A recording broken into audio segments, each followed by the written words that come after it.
రమ్మని ఎంక్వైరీ చేద్దాము. ఇంతకన్నా నేను ఏం అడుగుతాడు? తర్వాత ప్రశాంతమ్మ గారు నిన్న కూడా 2 మాటలు మాట్లాడారు. సరే, ఆమె విజ్ఞతకు వదిలేస్తా. పెద్ద ఆమె వయసు బయటపడిపోతుంది. ఏమన్నా నిందలు పడుతుంటేనో లేకపోతే చేసిన తప్పులు బయటపడుతుంటే టెన్షన్ తట్టుకోలేకపోతుంది. ఆవేశంలో కొత్తగా వచ్చింది రాజకీయాలు కాబట్టి, మొట్టమొదటిసారి లేటుగా 60 సంవత్సరాలకి ఎమ్మెల్యే అయింది కాబట్టి, 62 సంవత్సరాలకి ఎమ్మెల్యే అయింది కాబట్టి కొంచెం ఆవేశం ఉండొచ్చు. పెద్ద ఆవిడికి తప్పులేదు. నేను కూడా ఆమె బిడ్డలు నాకన్నా పెద్దోళ్ళు ఉన్నారు కాబట్టి పెద్ద ఆవిడే దీవెనలుగా భావిస్తాను. ఏంటి నన్ను సంస్కారవంతంగా ఆమెకున్న సంస్కారవంతమైన పెద్ద ఆవిడకు సంస్కారవంతంగా నన్ను దున్నపోతని తిట్టినా, వాడు వీడు అని తిట్టినా నా తల్లి కూడా నన్ను తిడుతుంటుంది. ఎదవా, దున్నపోత, గాడిదే అని తిడుతుంటది. పర్లేదు, నేనేం బాధపడినమ్మా. ఇంకా కావాలంటే తిట్టు. మీరు తీసుకువస్తున్న గొప్ప కంపెనీని ఈ సైంధవుడు ఆపుతున్నాడు. మీకు బాధ ఉంటుంది.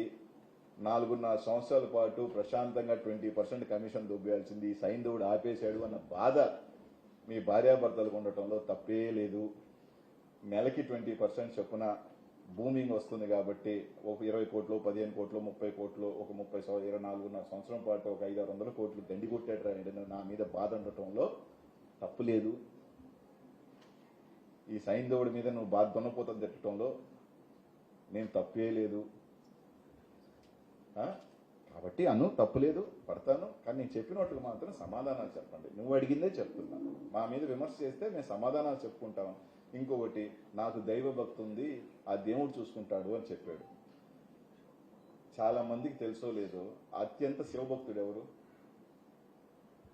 సీతమ్మ వారిని అపహరించుకోబోయిన రావణాసురుడే అతి పెద్ద శివభక్తుడయ్యా. అవునా కాదా సార్? నాకు తెలిసి, కరెక్ట్ చేయొచ్చు నేను తప్పు అయింటే, నాకు తెలిసి పరమ శివభక్తుడు ఎవరు అంటే రావణాసురుడే. కాబట్టి దైవ భక్తుని వాళ్ళందరూ మంచోళ్ళు కాదు. ఆ శివుడిని మొక్కినప్పుడల్లా వరాలు ఇయటం, వాళ్ళని చంపన మళ్ళీ ఆ విష్ణుమూర్తి అవతారాలు ఎత్తటం, ఇదంతా చరిత్ర మనం చూసిందే కదా. రాక్షసులందరూ కూడా శివుడిని వరాలు అడగటం, పాపం ఆ శివుడు నా భక్తులే కదా అని వరాలు ఇవ్వటం, ఆ వరాలు తీసుకొని ఆ ప్రజలను చంపతుంటే మళ్ళీ విష్ణుమూర్తి ఇంకొక అవతారం ఎత్తి చంపటం అనేది మనం చూసిన చరిత్రలు ఇవన్నీ. కాబట్టి దేవుడు ఉన్నాడని కాదు. మీరు నా ఆస్తుల మీద ఎవరెవరో చేత, నాకు తెలుసు ఆయన కూడా ఏడున్నాయి, నాకు తెలిసి ఏడున్నాయి, నీకు తెలుసో నాకు తెలుసో ఆ సిట్టింగ్ జడ్జిని వేసేస్తే ప్రజలకు తెలుస్తాయి. నాకు కూడా చాలా ఇబ్బంది అయిపోతుంది. వీళ్ళు 500, 1000 కోట్లు ఉండగా నా దగ్గరికి సాయం అడిగేవాడు వచ్చి, ఆ మనసులో 500, 1000 ఉందని అన్న ఒక 5 లక్షలు ఇవ్వు, 10 లక్షలు అంటే మనం ఎత్తిపోయి ఉంటే ఆ 5 లక్షలు ఇవ్వు అని చెప్తుంటే ఎవడు అలిగిపోతున్నాడు. నాకు చాలా ఇబ్బందికరంగా ఉంది సార్. చెప్పుకోవాలంటే బాధ. అందరికీ ఒప్పించాల్సిన ప్రయత్నం నేను చేయలేను. రకరకాలు ఉంటాయి. ఎందుకంటే రాముడు ఉన్నప్పుడు రావణాసురుడు ఉంటాడు, రావణాసురుడు ఉన్నప్పుడు రాముడు ఉంటాడు. కాబట్టి నాన్న మీద తెలుగుదేశం వాళ్ళు రాసుకోవడంలో తప్పు లేదు. తెలుగుదేశం కార్యకర్తలు కానీ లేకపోతే జనసేన నాయకులు కానీ నా మీద పోస్టులు పెట్టడంలో తప్పు లేదు, కామెంట్లు పెట్టుకోవడంలో తప్పు లేదు. వాళ్ళని ఒప్పించాల్సిన అవసరం కూడా నాకు లేదు. ఒప్పించగలిగింది, మెప్పించగలిగింది ఇప్పుడు ఎవరన్నా ఉన్నారు అంటే లోకేష్ గారు కానీ చంద్రబాబు నాయుడు కానీ సిట్టింగ్ జడ్జి ఎంక్వైరీ చేస్తే కనీసం నాకు ఏంది ఉన్నదిరా, అరే వీడు ఎత్తిపోయి ఉన్నాడు రా అన్న సంగతన్నా ప్రజలకు తెలియజేస్తే బాగుంటుంది. ఇంతకన్నా నేను చెప్పగలిగింది, చెప్పాల్సింది చెప్పాను. విపిఆర్ గారు కూడా, అయ్యా విపిఆర్ గారు ఇంకా 7,000 రూపాయలు నుంచి 15,000 రూపాయలు కలెక్ట్ చేస్తున్నారంట మైన్స్ నుంచి. కావాలి అంటే ఒక ఎంపీగా నీకు కూడా బాధ్యతమైన ఎంపీవి, నువ్వు చాలా పెద్ద మనిషి అని చెప్తున్నారు ఈ జిల్లాలో. తెలుగుదేశం నాయకులుగా అందరూ కూడా పెద్ద మనిషి, ఇంటికి వెళ్తే న్యాయం చేస్తాడు, దానం చేస్తాడు, సాయం చేస్తాడని చెప్తున్నారు. పాపం చాలా మంది మైన్ ఓనర్లు 10,000, 15,000 కట్టలేకపోతా ఉన్నారు. దాన్నైనా సరే బాధ్యతగా నీవు సిండికేట్లోంచి బయటకు వచ్చావా, లోపలికి వెళ్ళావా? సిండికేట్లోంచి లోపలికి వచ్చావా, బయటకు వచ్చావా పక్కన పెట్టు. ఉన్నావుగా, ఒరే అదైనా తప్పురా అనైనా చెప్పి దాన్ని ఆపించాల్సిన బాధ్యత ఉంది కదా.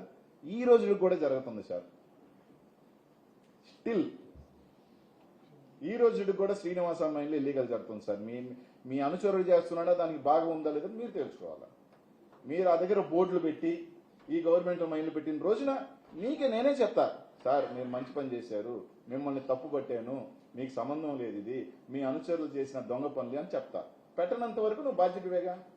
ఎందుకంటే నాకున్న సమాచారం ప్రకారం 20 రోజుల క్రితం ఎమ్మెల్యే గారు ప్రశాంతమ్మ గారు ఎవరైనా మనకు కూడా అనుచరులు ఎవరైనా పనికి వస్తే అధికారిని పిలిచి చెప్పినట్టు చేయని అంటారు.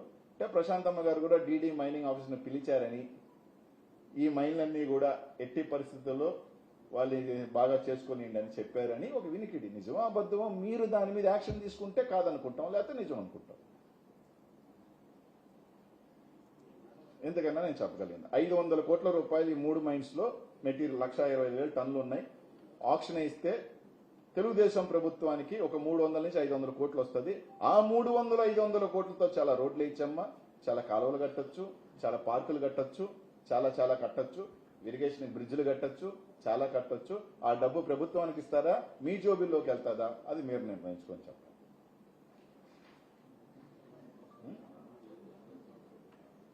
చూపి నేను అక్టోబర్ 20 కూడా చూడండి, నేను మాట్లాడింది అక్టోబర్ 23.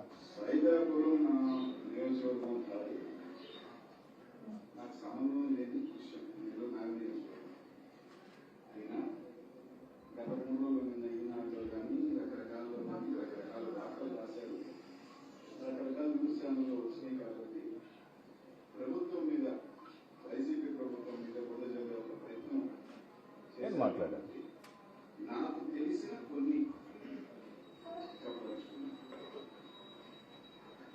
రాసిన వాళ్ళు ఎవరైనా కానీ సైదాపురం మండలానికి సంబంధించి గత 5 నెలలుగానో గత 6 నెలలుగానో నేను సేకరించిన, లేకపోతే స్థానిక న్యాయవాదులు అడిగితే తెలుసుకున్నట్లు అత్యధికంగా ఇల్లీగల్ మైనింగ్ చేస్తున్న నాయకులు ఎవరు అంటే తెలుగుదేశం పార్టీకి చెందిన నాయకులు. మీరు అడగచ్చు కూడా. ఎంబా 23 అక్టోబర్ నుంచి ముందు నుంచి 6 నెలల నుంచి నేను మాట్లాడితే ఆగస్టు నుంచి నేను చేస్తున్నానని చెప్తారా? నవంబర్ నుంచి మార్చి 4 నెలల, ఈ 4 నెలల్లో అనిల్ కుమార్ యాదవ్ 1000 కోట్లు సంపాదించాడా? అంటే ఈ 13 నెలల్లో మీరు ఎన్ని కోట్లు సంపాదించారు? 4 నెలల్లో అనిల్ కుమార్ యాదవ్ 1000 కోట్లు సంపాదించేస్తే ఈ 13 నెలల్లో మీరు ఎన్ని సంపాదించారు? ఏనా తీసుకొచ్చి బట్టగాల్చేసి వేస్తే అట్ట. అప్పుడు కూడా మీ అనుచరులు ఉన్నాయి, ఇంకా కాగితాల మీద చాలా ఉన్నాయి, అకౌంట్లో బ్యాంక్ అకౌంట్లు తీస్తే కోట్లు పోయింది, నా అకౌంట్లకు కాదు నాయన. చేస్తానన్నా. అంటే ఇప్పుడు నేను కాదన్నా, శ్రీకాంత్ రెడ్డి మీద వచ్చింది కాబట్టి శ్రీకాంత్ బయటకు వచ్చిన శ్రీకాంత్ రెడ్డితో ఇస్తా. అంటే ఇది నేను కంప్లైంట్ చేస్తాను కానీ నాకు ఉంది కదా, వీపీఆర్కి అవకాశం ఉంది కదా. ఏం చేసి మనం 2022 నుంచి ఇప్పుడు దాకా వేసేయమనండి సార్, పని అయిపోద్ది. నేను పోతాను, ఆయన పోతాను, ఎవరు పోతారు? ఎవరెవరు ఎక్స్పోర్ట్లు చేశారా, ఎవరెవరు అండర్ కరెంట్ అంటే 40,000 లక్ష పోతుంటే 40,000 తీసుకొని 60,000 లోపల పెట్టుకున్నారు, అన్నీ బయటకు వస్తాయి కదా. అంతే కదా, ఇవన్నీ తెలుస్తాయి కదా. 30,000 లక్ష అయింది, జూన్ దాకా 30,000 ఉండింది, దాంట్లో ఏం మైనింగ్ చేయలేదన్నారు. డిసెంబర్లో ఎక్కడ రాసే తలకమంతా 1,00,000 టన్నులు ఉందంట.